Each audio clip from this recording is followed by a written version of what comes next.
we have a couple more topics. We can make these a little more brief potentially, but there was reports that Deshaun Watson and the Eagles, I guess Texans and Eagles, trade for Deshaun Watson's kind of heating up a little bit. And I guess we can talk about it. Is it plausible? What do you think they should give up? I know we talked about this with the Niners at one point for Deshaun Watson. I think every team that needed a quarterback has talked about it. But I'm going to start with you, Vish. Do you think this makes sense? And if so, what should they give up? So the first thing I'll say is the most recent report is that it's been halted. Progress has been halted in this discussion. The second thing is I don't understand it. It doesn't fit the Eagles' timeline. It's like taking Deshaun Watson and taking the kind of roster, the aging, kind of lacking talent roster he had on the Texans, giving up picks, and dropping him into the NFC version of that roster. The Eagles' best players are 34 or 30 and above. Fletcher Cox is old. Brandon Graham is old. Brandon Brooks is old. Jason Kelsey's old. Lane Johnson's old. You go down the list, they're all just old, and they're younger players like the Dillards, the Ragers, those kind of guys. Besides Goddard, they haven't really showed anything for you to be excited about their younger roster. Two, the Eagles have $48 million of dead cap, of which $33 million they're paying to Carson Wentz this year. It feels like an awful Band-Aid situation to go give up everything and get Deshaun Watson now. So from that standpoint, I don't get it for Deshaun Watson.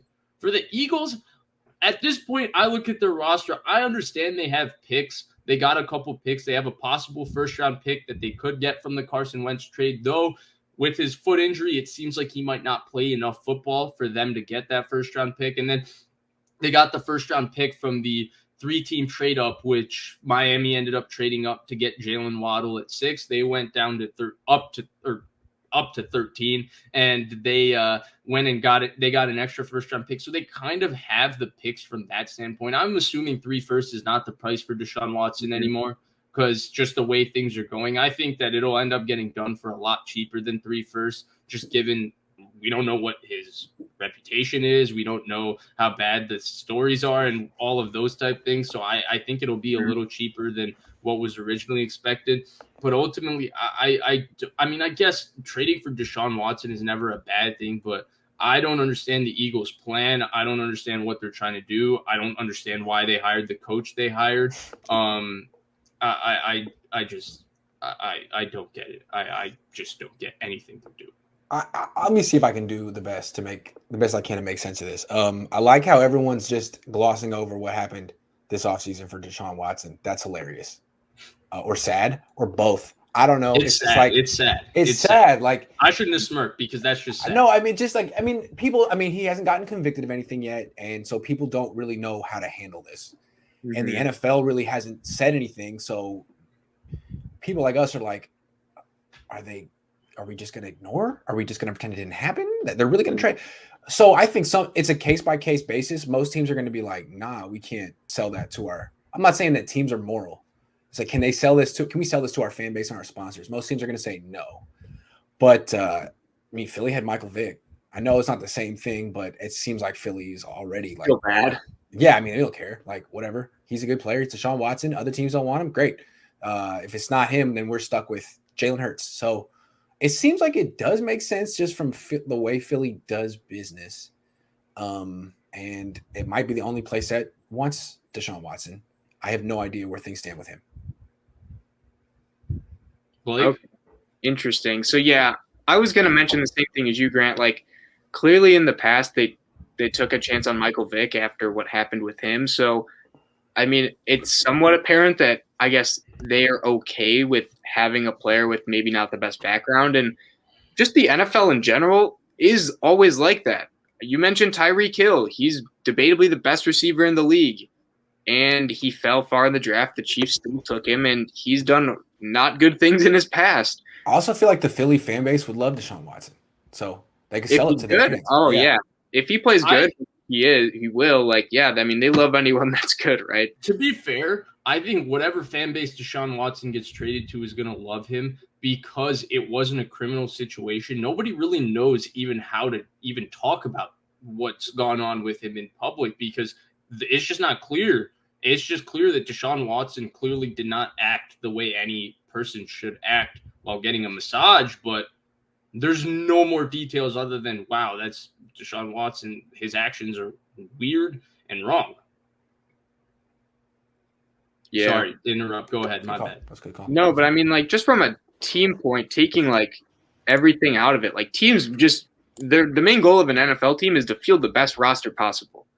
And if they have to have someone who maybe doesn't have a good pass, like they are going to do that, and like they might take a little hit, but at the end of the day, they're trying to make money. And I think he will play again with, it seems like, yeah, Grant kind of mentioned it.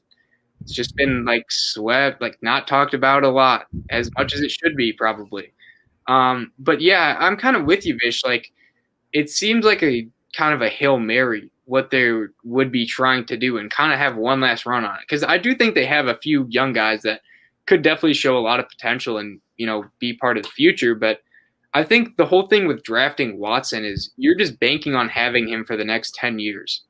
And the fact that he is, 25, 26, he can play for a longer time. And maybe your roster's a little older now, but you have the ammunition to trade. And I think they're one of the few teams that has as much just like picks and assets that they could trade. So I think it's not the worst of ideas. I don't see it from Deshaun Watson's viewpoint because, as you mentioned, like the best players that they have are a little older and their cap situation isn't very clear cut. They have like $15 million this year.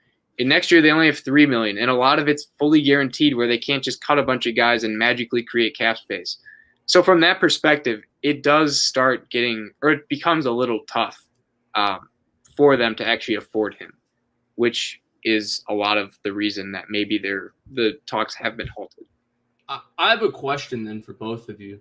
What do you guys think then is still the best landing spot for Deshaun Watson? And I say still because I've been consistent throughout. I thought Miami was the best spot for Deshaun Watson. I thought it made the most sense for the player. Thought it made most sense for the scheme they want to run offensively because it's similar to what they've been running is similar. Not exactly the same, but there are similar concepts with what Billy O'Brien was running because it was a New England-based offense, though they've changed it 3 times over since Brian Flores has gotten there. And I just thought it made sense in terms of being able to trade all this buildup of assets without debilitating a roster. Yeah, I think it's clear that Miami would have been his first choice. They're a really good team. They could use him. That would be great for him. But now with these 22 accusations hanging over his head, Miami may not be interested. Or, I mean, I haven't heard they are. So sounds like maybe this is the best he can do now. It's not a great team, but it's a team that wants him. I think that's the issue. That's the big issue because Blake, again, sorry, before you go real quick. The other one I would say would be Denver, who doesn't really have the ammunition, but the spot for a quarterback makes sense.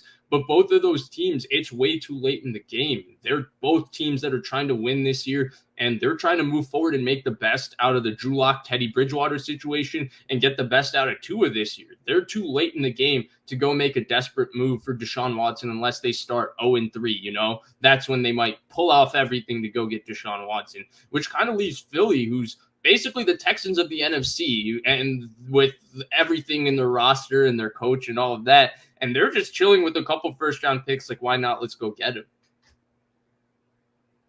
I like Miami. I think that's a good one. I have one that's kind of out of left field that no one has even just thought of, and it's the Steelers. Big Ben's going to leave soon.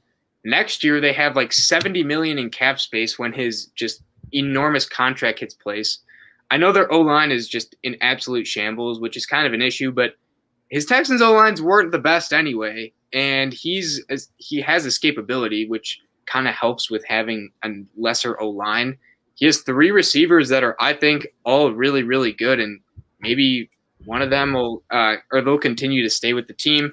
And then obviously their defense is getting a little bit older, but I still think they have a couple more years of having solid defensive players, especially with a few younger guys like Minka and Devin Bush, who, I mean, they're really young and they've shown just tons of potential. So I think the Steelers are a team that's kind of just under the radar. Now, will they actually pull the trigger and trade a lot? I don't know. They traded a first for Minka when they were 0-5 or 0-4, or they had a bad record at the time when they traded him. So it was risky. And the Steelers, the Rooney, 0-2, yeah, you're right. But I mean, still, they had Duck Hodges starting, so you never know how it was going to end up. And the Rooneys, I mean, they have a very storied history, so they like winning. I don't know. That's just my kind of out of left field team that would make sense. And they have a lot of quarterback questions. That's kind of that and the O-line are really not the best for that team. And they also went through Big Ben's misconduct in, I think it was 2009, when Big Ben had that pretty ugly situation at the bar. So they might know how to navigate that. Mm-hmm. Mm-hmm. Mm-hmm. We have a couple of questions. I think this topic is essentially done.